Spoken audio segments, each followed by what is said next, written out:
you're in property management, you're a landlord, you know the rules, the regulations are constantly changing and they change at different levels. 2025, no different.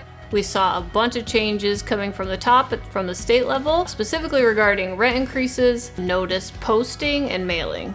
Rent increase notices and lease renewal notices are separate. We don't do them together. And then how you prepare, serve, and mail these notices have to be done a very specific way. We're going to start with rent increases. In Tacoma and Olympia, specifically, has to be less than 5%.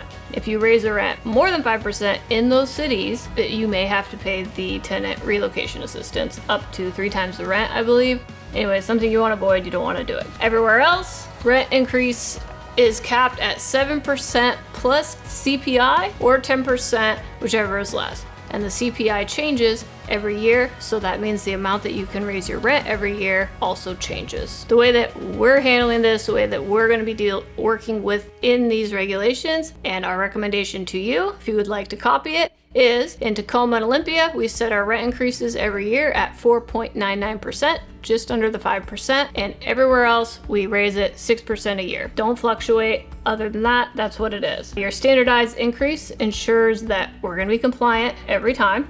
Number one. Number two, it's gonna protect us against any fair housing retaliation claims. Someone saying, well, you raised my rent because I put in these maintenance requests, blah, blah, blah. No, we didn't. We raised the rent the same across the portfolio every time. Takes it off the table. Honestly, it just makes it predictable, consistent, and easy to implement so that you're always in compliance and on schedule. Now let's talk about the notices that you have to provide in order to raise your rent. And of course, it's different depending on what city we're talking about. In Seattle, you have to serve your notice 180 days prior to it being increased. So one notice, 6 months in advance. In Tacoma, you have to serve rent increase notice 3 times, 180 days, again at 120 days, and again at 90 days. Okay, and then everywhere else in Washington, the state law requires 90 days, but there are some cities that require 120 days. The increase is more than 5%, but that's only some cities and it's changing all the time. So to keep things consistent, the way we're doing it at Sagareus is if it's not Seattle and it's not Tacoma, we do 120 days notice. All right, now that was your rent increase notices. Again, separate from your renewal notice. Given them rent increase notice, rent's going up, now we need to say, okay, we're gonna renew the lease. This is a different notice, a different set of procedures. In Washington, all renewal offers must be served between 60 days and 90 days. Not more than 90 days and not less than 60 days. So it has to be within those days. And if it's not, it's invalid, doesn't count.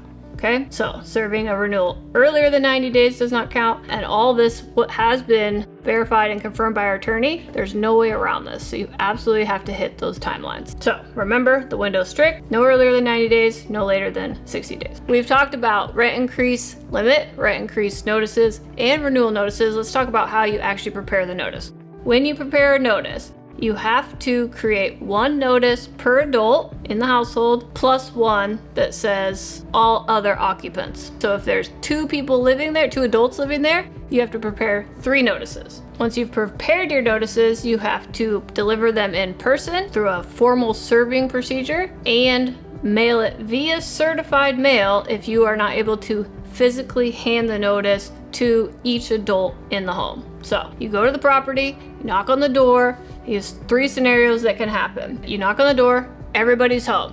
You hand everyone their notice and you sign your service declaration. Scenario 2, only some adults are home, which is typical. So then you serve 1 and you tape the other ones to the door and take a picture to prove it. Okay? Or scenario 3, nobody's home. So nobody's home, you tape it to the door and take a picture and fill out your service declaration. So if you were not able to hand every single notice, then you have to follow this up by sending the saved notices via certified mail, which is a little bit expensive. And certified mail can take around 7 days. So we send ours 10 days before the deadline to make sure it gets there in time. All right, to wrap this up, let's review. You have to send your rent increase notices and your renewal notices on the strict deadlines depending on which city the property is located in. If you do not follow the rent increase limit and the notice schedules, the timelines, if you don't meet those,